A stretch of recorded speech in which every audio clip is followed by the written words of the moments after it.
YouTube. Right, we're just going to walk over to the Honda. But there was some exciting news today. 1 second, the gimbal's going mad. Yeah, some exciting news this morning. Probably halfway through the day in America when I think about it. Anyway, Tesla have now announced and had a press launch of the Model Y. It's a SUV style size vehicle, and it's going to fit in very nicely with the rest of the range. Now, we're not going to be getting one of those anytime soon. However, what we will be getting, we think, within probably 6 months, is the Model 3. We were speaking to the guys down at Goodwood, and they were explaining that they only had the American version then.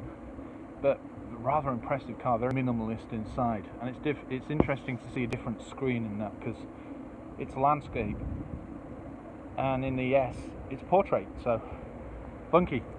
Tesla pulling out all the stops there. Anyway,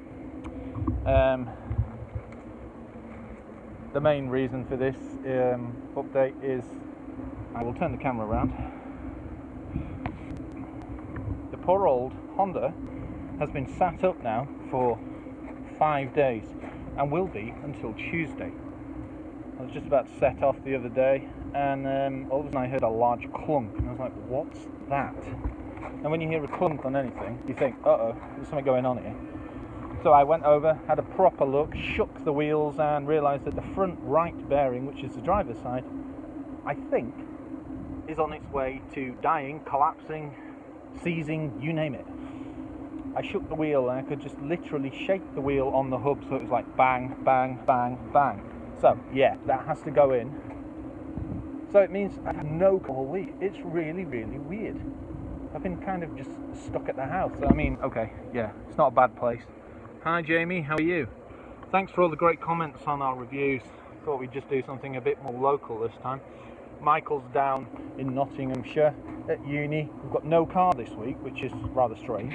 However, next week on Tuesday, we get the Skoda Kodiaq VRS. Can't wait for that, because we drove the Fabia VRS at the beginning of the year, and that was immense, considering I think it's 2003. The torque on that car was staggering. Be interesting to see if some of that has transferred over into this new VRS Kodiaq. I mean, one thing that we do know is that we will be king of the road in it. Looks immense. It's in red as well, so we can't wait for that. So yes, our little Civic.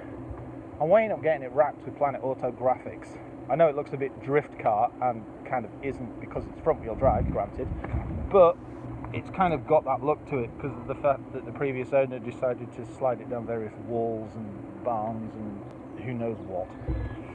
Anyway, that's the update of that. Oh yeah, one other thing I was going to talk about.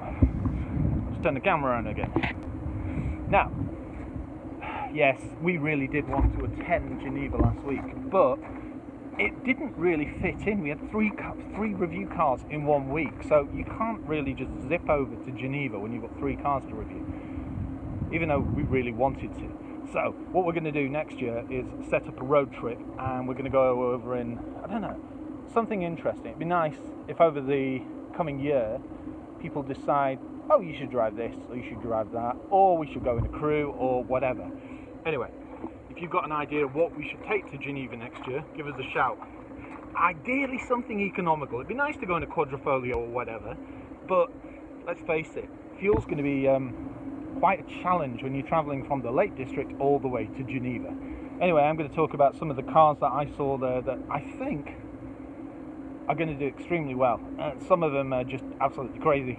For example, the Bugatti, that's, I think it's something like 10 million and a one-off.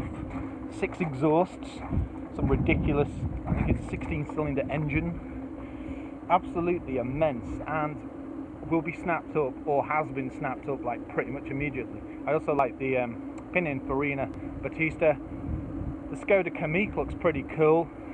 Also the classic Honda E-Legend, and oh, there's just so many cool cars. We are so gutted that we couldn't go, but it meant that we could get 3 reviews out. Now the MG ZS is going out today, so that'll give you an update of what's coming.